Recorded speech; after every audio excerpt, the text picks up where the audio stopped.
Setembro de 1999, Anápolis, Goiás. O salão comunitário estava iluminado e repleto de convidados quando o casal Henrique Vilela, 40 anos, e Celina Duarte, 37, chegaram acompanhados dos filhos Tatiane, 12, e Rogério, 9, para celebrar o casamento de um primo. Entre música e risadas, foram vistos pela última vez perto da pista de dança. Na manhã seguinte, ninguém sabia explicar o que havia acontecido com a família. O Salão São José, localizado no bairro Cidade Jardim, respirava festa naquela noite de sábado.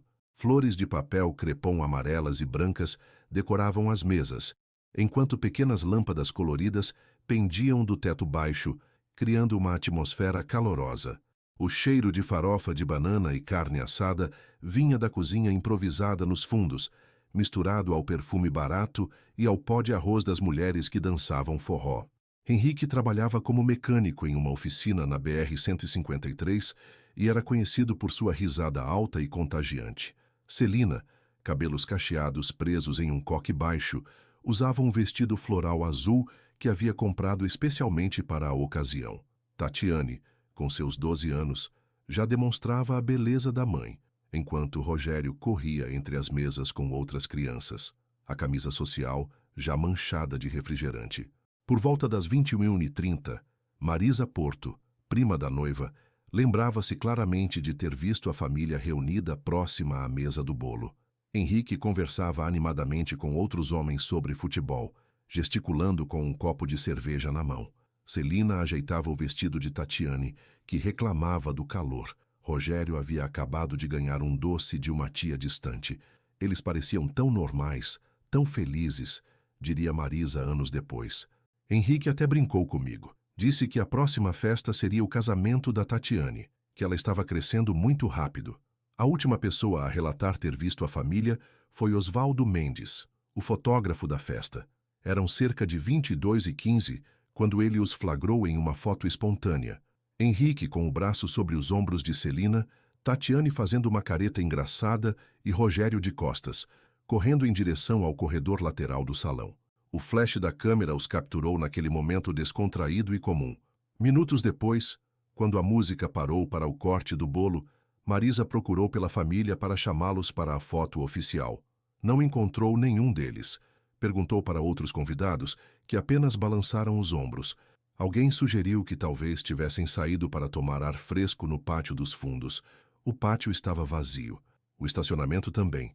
O Chevette azul de Henrique continuava no mesmo lugar, com as chaves ainda no bolso dele. Quando a festa terminou, por volta da 1h da manhã, a ausência da família Vilela Duarte havia se transformado em preocupação. José Vilela, irmão de Henrique, foi até a casa deles na Rua das Acácias. A porta estava trancada, as luzes apagadas, e ninguém respondia. Na manhã de domingo, a realidade se impôs. 4 pessoas haviam simplesmente desaparecido durante uma festa com mais de 100 convidados, e ninguém havia visto nada. O primeiro boletim de ocorrência foi registrado na segunda-feira, 27 de setembro de 1999, na 4ª Delegacia de Polícia Civil de Anápolis. O delegado Antônio Cardoso recebeu José Vilela com ceticismo inicial. Casos de desaparecimento familiar, segundo sua experiência, geralmente envolviam dívidas ou problemas conjugais. Mas conforme os depoimentos se acumulavam, o caso se mostrou peculiar. Henrique não tinha inimigos conhecidos, não bebia além da conta e não jogava. A oficina onde trabalhava estava em dia com os compromissos. O casal não demonstrava sinais de crise matrimonial. Pelo contrário, vizinhos relatavam que pareciam apaixonados como no primeiro dia. As buscas começaram na terça-feira. Bombeiros vasculharam o Ribeirão João Leite, que passava a 2 quilômetros do salão. Voluntários percorreram matagais, chácaras abandonadas e estradas vicinais. Marisa Porto organizou grupos de procura com cartazes artesanais colados em postes e muros da cidade. Procura-se família Vilela Duarte. Desaparecida desde 25/09/1999. Henrique, 40 anos. Celina, 37 anos. Tatiane, 12 anos. Rogério, 9 anos. Última vez vistos no Salão São José. Qualquer informação, 363-21-46578. As semanas se transformaram em meses. O delegado Cardoso entrevistou cada um dos 127 convidados presentes na festa. Investigou a vida pregressa da família, examinou contas bancárias, telefonemas, relacionamentos, nada. Era como se 4 pessoas tivessem se dissolvido no ar. Os primeiros rumores surgiram em dezembro. Dona Zilda, vizinha dos fundos, jurava ter ouvido gritos vindos do salão na madrugada seguinte ao desaparecimento. Benedito Silva, motorista de ônibus, disse ter visto uma família parecida em uma rodoviária de Goiânia. Nenhuma pista se confirmou. Em janeiro de 2000, José Vilela tomou uma decisão dolorosa. Fechou a casa do irmão e guardou os móveis em um galpão alugado. Não conseguia mais passar na rua e ver aquelas janelas fechadas, explicaria mais tarde. O tempo começou a cobrar seu preço. Marisa Porto desenvolveu insônia crônica e precisou tomar remédios para dormir. José Vilela envelheceu 10 anos em um. O próprio Salão São José passou a ser evitado. As pessoas associavam o local ao desaparecimento e as festas minguaram até que o proprietário, seu Geraldo, decidiu fechá-lo em 2001. Durante 3 anos, o salão permaneceu vazio, acumulando poeira e lendas urbanas. Adolescentes inventavam histórias de fantasmas e moradores próximos relatavam luzes estranhas e ruídos inexplicáveis vindos do prédio abandonado. Em 2003, o caso foi arquivado por falta de provas. O delegado Cardoso havia se aposentado e o novo titular, João Batista Ferreira, considerou que não havia elementos suficientes para manter a investigação ativa. Para a família e amigos, o arquivamento foi como uma segunda morte. José Vilela ainda mantinha a esperança de que o irmão reaparecesse um dia, talvez explicando que tudo havia sido um mal-entendido, uma fuga necessária por motivos que só ele conhecia. Marisa Porto, por sua vez, desenvolveu uma obsessão. Toda semana, caminhava até o Salão São José abandonado e ficava parada em frente ao portão enferrujado, como se esperasse ver a família sair pela porta principal, sorrindo e explicando que tudo havia sido uma brincadeira de mau gosto. Os anos passaram. Anápolis cresceu. Novos bairros surgiram, novos dramas ocuparam as conversas de bar. Mas no Cidade Jardim, onde ficava o salão, alguns moradores mais antigos ainda baixavam a voz quando passavam em frente ao prédio fechado, e mães evitavam que crianças brincassem muito perto das janelas cobertas de madeira compensada. Em 2008, quase 10 anos depois, seu Geraldo decidiu vender o imóvel. Um jovem empresário do ramo de festas, Juliano Campos, comprou o salão por um preço bem abaixo do mercado. A má fama do lugar ainda afastava interessados. Juliano, no entanto, não acreditava em superstições e enxergava ali uma oportunidade de negócio. Março de 2009. 10 anos haviam passado desde aquela noite de setembro, e o Salão São José estava sendo completamente reformado. Juliano Campos contratou a empreiteira Construção e Reforma Lideu, comandada pelos irmãos Valdir e Cláudio Pereira, para modernizar o espaço que permanecera fechado por quase uma década. O cheiro de mofo e umidade impregnava cada canto do salão quando os operários começaram os trabalhos. Teias de aranha pendiam do teto e pequenos animais haviam feito ninhos entre os entulhos deixados pelo tempo. As paredes de alvenaria apresentavam manchas escuras de infiltração, e o piso de cerâmica estava coberto por uma camada espessa de poeira e folhas secas que haviam entrado pelas frestas das janelas mal vedadas. Valdir Pereira, 45 anos, pedreiro experiente com mais de 2 décadas de profissão, começou a examinar as paredes para avaliar quais precisariam ser derrubadas. A parede dos fundos, que separava o salão principal de um pequeno depósito, apresentava rachaduras preocupantes e seria a primeira a ser demolida.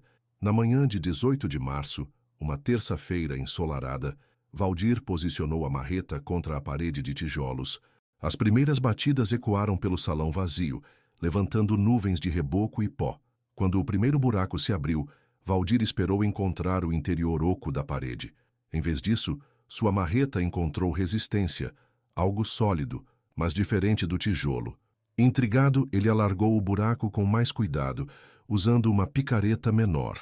A luz da manhã, que entrava pelas janelas, revelou algo inesperado. Um espaço retangular, do tamanho aproximado de um armário, havia sido cuidadosamente construído dentro da parede.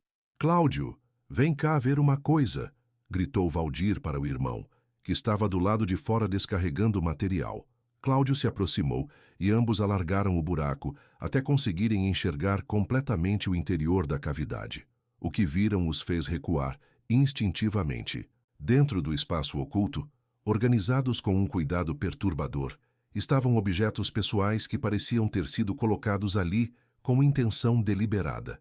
4 pares de sapatos, alinhados como se estivessem em uma entrada de casa, roupas dobradas e empilhadas, um vestido floral azul, uma camisa social branca manchada, um conjunto infantil feminino e roupas de menino. Mas foi o que estava sobre as roupas que fez o coração de Valdir acelerar. 2 alianças de ouro simples, sem inscrições, colocadas uma ao lado da outra. Próximo a elas, um pequeno brinquedo, um carrinho de metal vermelho já enferrujado pela umidade. Cláudio, mais jovem e impressionável, deu um passo para trás. Valdir, isso aqui não tá certo. Isso aqui é coisa de gente que morreu. O irmão mais velho, embora também perturbado, manteve a curiosidade profissional. Com uma lanterna emprestada do kit de ferramentas, iluminou melhor o interior da cavidade. Havia também papéis, documentos que a umidade havia tornado quase ilegíveis, mas que ainda preservavam algumas palavras. Entre os papéis, conseguiu distinguir o que parecia ser uma carteira de identidade.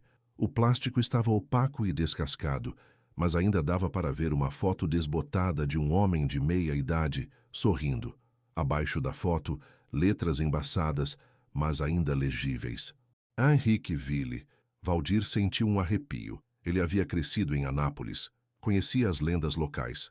Todos da cidade sabiam sobre a família que havia desaparecido naquele mesmo salão anos antes. Cláudio, para tudo agora. A gente tem que chamar a polícia. Em 40 minutos, a 4ª Delegacia de Polícia Civil recebia uma ligação que reabriria um dos casos mais intrigantes da história de Anápolis. O delegado João Batista Ferreira, o mesmo que havia arquivado a investigação em 2003, chegou ao salão acompanhado de 2 investigadores e um perito criminal. A cavidade foi fotografada exaustivamente antes que qualquer objeto fosse removido. As alianças foram as primeiras peças a serem retiradas e colocadas em sacos plásticos lacrados. O perito Roberto Machado estimou que os objetos estavam ali há pelo menos 8 a 10 anos, baseando-se no grau de oxidação do carrinho e no estado de conservação dos tecidos. Quando José Vilela foi chamado para reconhecer os pertences, suas pernas fraquejaram. O vestido azul floral era o mesmo que Celina havia comprado especialmente para a festa. As alianças eram idênticas às que o casal usava. O carrinho vermelho havia sido o brinquedo favorito de Rogério, desde os 6 anos de idade. Mas a descoberta levantava mais perguntas do que respondia. Como os pertences haviam parado dentro da parede? Quem havia construído aquela cavidade? E, principalmente, onde estavam os corpos? A descoberta dos pertences reabriu oficialmente a investigação em 25 de março de 2009. O delegado João Batista Ferreira encontrou-se diante de um quebra-cabeças que desafiava a lógica. Objetos pessoais cuidadosamente preservados dentro de uma parede, mas nenhum vestígio dos corpos. A primeira pista veio da análise da própria construção da cavidade. O perito Roberto Machado determinou que o espaço havia sido construído com tijolos diferentes do resto da parede, tijolos mais novos, de um modelo que só começou a ser fabricado em Goiás a partir de 1998. Isso significava que a cavidade havia sido construída pouco antes ou pouco depois do desaparecimento. Seu Geraldo, o antigo proprietário do salão, foi convocado para depor. Nervoso e suando, ele inicialmente negou conhecimento sobre qualquer reforma feita na parede dos fundos, mas quando confrontado com as evidências técnicas, sua versão começou a vacilar. Olha, delegado, eu posso ter mandado fazer alguns reparos ali por 99, 2000, não lembro direito. O salão tinha alguns problemas estruturais. A investigação se concentrou, então, em descobrir quem havia feito esses reparos. Geraldo mencionou vagamente ter contratado um pedreiro para alguns serviços, mas não se lembrava do nome. Era um homem calado, meio esquisito. Fazia o serviço dele e ia embora. O breakthrough veio através de Marisa Porto. Durante uma nova entrevista, Ela mencionou um detalhe que havia esquecido de relatar em 1999. Na semana seguinte ao desaparecimento, ela havia passado em frente ao salão fechado e notado um homem trabalhando sozinho nos fundos do prédio, mesmo com o local supostamente desocupado. Era de manhã cedo, umas 7 horas. Vi uma caminhonete velha estacionada e um homem carregando tijolos. Achei estranho, mas pensei que fosse algum reparo que o Geraldo tinha mandado fazer. Marisa conseguiu se lembrar de um detalhe crucial. A caminhonete era azul claro, modelo F1000, e tinha uma característica marcante. A carroceria estava enferrujada do lado direito. Com essa descrição, os investigadores passaram a procurar por pedreiros da região que possuíssem um veículo com essas características em 1999. Após 2 semanas de investigação, chegaram a um nome: Ademir Souza Santos, 52 anos, conhecido por trabalhar sozinho e por ser discreto demais, até mesmo suspeito. Ademir vivia em uma casa simples no setor universitário, a poucos quilômetros do salão. Quando os policiais bateram à sua porta em uma manhã de abril, ele não demonstrou surpresa. Era como se estivesse esperando por aquele momento há 10 anos. Diferente de outros suspeitos que negam tudo até o fim, Ademir demonstrou um cansaço profundo. Sentado à mesa de sua cozinha pequena, ele começou a falar sem ser pressionado, como se o peso de 10 anos de silêncio fosse insuportável. Eu nunca quis que chegasse nisso, disse com a voz embargada. Quando o Geraldo me contratou para fazer aquele serviço, ele disse que era só para esconder umas coisas. Não falou que eram de pessoas mortas. A confissão de Ademir revelou uma verdade ainda mais perturbadora. Geraldo não havia apenas contratado seus serviços. Ele havia presenciado o que aconteceu na noite do desaparecimento. Segundo Ademir, Geraldo o procurou 3 dias depois da festa, desesperado e oferecendo uma quantia significativa de dinheiro para um serviço especial e sigiloso. Ele precisava que Ademir construísse uma parede falsa nos fundos do salão e escondesse alguns objetos problemáticos que poderiam incriminá-lo. Ele não explicou direito o que tinha acontecido. Só disse que tinha sido um acidente, que ninguém ia entender se achassem aquelas coisas no salão. Ofereceu R$2.000 na época, uma fortuna para mim. Ademir construiu a cavidade e escondeu os pertences conforme solicitado, mas a culpa o perseguiu durante 10 anos. Ele sabia que estava sendo cúmplice de algo terrível, mas o medo de ser implicado o manteve em silêncio. Com a confissão de Ademir em mãos, os investigadores confrontaram seu Geraldo novamente. Dessa vez, pressionado pelas evidências e pela possibilidade de ser acusado de ocultação de cadáver e formação de quadrilha, ele finalmente revelou a verdade. Na madrugada de 26 de setembro de 1999, Geraldo havia retornado ao salão para buscar alguns objetos esquecidos após a festa. Encontrou a família Vilela Duarte morta no depósito dos fundos, aparentemente vítimas de intoxicação por monóxido de carbono causada por um aquecedor defeituoso que havia sido ligado para aquecer o ambiente para as crianças. Em pânico e temendo ser responsabilizado pelas mortes, o aquecedor era de sua propriedade e estava sem manutenção há anos, Geraldo removeu os corpos durante a madrugada e os enterrou em um terreno abandonado na zona rural de Anápolis. Os pertences foram guardados com a intenção de serem destruídos mais tarde, mas o medo fez com que ele procurasse Ademir para escondê-los de forma mais permanente. Durante 2 décadas, Geraldo viveu com o peso da culpa e do medo de ser descoberto. O fechamento do salão foi tanto uma consequência das lendas urbanas quanto uma necessidade psicológica. Ele não conseguia mais pisar naquele lugar. Em junho de 2009, com base nas indicações de Geraldo, os corpos de Henrique, Celina, Tatiane e Rogério foram encontrados em uma fazenda abandonada a 15 quilômetros de Anápolis. Os exames confirmaram a causa da morte por intoxicação por monóxido de carbono, sem sinais de violência. José Vilela finalmente pode enterrar seu irmão e a família com dignidade. Marisa Porto, após 10 anos de insônia e culpa, conseguiu encontrar paz sabendo que não havia nada que pudesse ter feito para evitar a tragédia. Geraldo foi condenado a 8 anos de prisão por ocultação de cadáver e omissão de socorro. Ademir, considerado cúmplice menor, recebeu pena de 2 anos em regime semiaberto. O Salão São José foi demolido em 2010. No local, hoje funciona uma pequena praça com 4 árvores plantadas em memória da família Vilela Duarte. José Vilela, que morreu em 2018, costumava visitar o local toda semana, levando flores e conversando baixinho com os irmãos, como se eles pudessem ouvi-lo. A tragédia, que começou com uma festa e se transformou em uma década de mistério, finalmente havia encontrado sua explicação. Mas para os moradores de Anápolis, a história da família que desapareceu durante um casamento permanece como um lembrete sombrio de como segredos enterrados sempre encontram uma forma de vir à luz, mesmo que seja preciso esperar 10 anos e demolir uma parede para isso.